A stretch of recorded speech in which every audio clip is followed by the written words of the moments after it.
ಮಟ್ಟದ ತಾಲೂಕು ಮಟ್ಟದ ಸಂಘಟನೆಯನ್ನು ಸಂಘಟಿಸುವಂಥ ಒಂದು ಹೊಸ ಪ್ಲ್ಯಾನನ್ನು ಇವತ್ತು ರಾಹುಲ್ ಗಾಂಧಿ ಮಾಡ್ತಾ ಇದ್ದಾರೆ. ಇದು ಅವ್ರಿಗೆ ಯಶಸ್ಸನ್ನು ಕೊಡುವ ಎಲ್ಲ ಸಾಧ್ಯತೆಗಳು ಇದ್ದಾವೆ.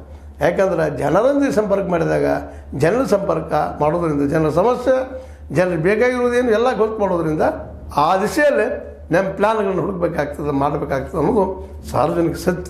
ಯಾಕಂದ್ರೆ ಗಾಂಧೀಜಿಯವರು ಎಲ್ಲಿವರೆಗೆ ಜನರೊಂದಿಗೆ ಸಂಪರ್ಕ ಮಾಡಲಿಲ್ಲವೋ ಅಲ್ಲಿವರೆಗೆ ಗಾಂಧಿ ಒಬ್ಬ ಯಾರೋ 4 ಗೋಡೆ ಮಧ್ಯದಲ್ಲಿ ಇರುತ್ತಿರುವಂಥ ಒಬ್ಬ ವ್ಯಕ್ತಿ ಆಗಿಬಿಟ್ಟಿದ್ರು. ಯಾವಾಗ ಜನರೊಂದಿಗೆ ಬೆರೀಲಿಕ್ಕೆ ಶುರು ಮಾಡಿದರು, ಜನರ ಜೊತೆ ಕೂಡಿದರು, ಆಗ ಹೊಸ ಒಂದು ಪಕ್ಷನೂ ಹುಟ್ಟಿತು, ದೇಶದ ಸ್ವಾತಂತ್ರ್ಯ ಸಿಕ್ತು. ಅದೆಲ್ಲ ನಾವು ಇತಿಹಾಸ ನೋಡಿದ್ವಿ. ಈ ಸಂದರ್ಭದಲ್ಲಿ ಗುಜರಾತ್ಗೆ ಇವತ್ತು ರಾಹುಲ್ ಗಾಂಧಿಯವರು ಹೋಗಿದ್ದಾರೆ. ಅಲ್ಲಿ ಪ್ರತಿ ಹಳ್ಳಿಗಳಿಗೆ ಭೇಟಿ ಆಗುವಂಥದ್ದು, ಅಲ್ಲಿದ್ದ ನಾಯಕರನ್ನ ಮ್ಯಾಲೆ ತರುವಂಥದ್ದು, ಈ ಹಳೆ ನಾಯಕರನ್ನ ಬಿಡುವಂಥ ವಿಷಯವನ್ನು ಸಹಿತ ಮಾತಾಡಿದ್ದಾರೆ.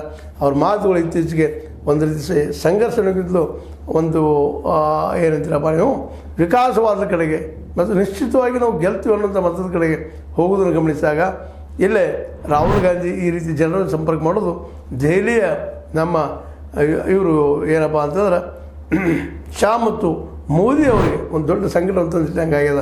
ಹೀಗಾಗಿ ಅವರು ಏನಾದರೂ ಮಾಡಿ ಈ ನಮ್ಮ ರಾಹುಲ್ ಗಾಂಧಿಯವ್ರನ್ನ ಬಾಯಿ ಮುಚ್ಚಿಸ್ಬೇಕಾದ್ರೆ ಏನು ಮಾಡಬೇಕು ಅನ್ನೋ ವಿಚಾರದಲ್ಲಿ ಇದ್ದಾಗ ನ್ಯಾಷನಲ್ ಹೆರಾಲ್ಡ್ ಪತ್ರಿಕೆಯ ಒಂದು ಇಡೀ ಬಿಟ್ಟು ಹೊಸ ಒಂದು ಕಾರ್ಯಕ್ರಮ ಶುರು ಮಾಡಿದ್ದಾರೆ.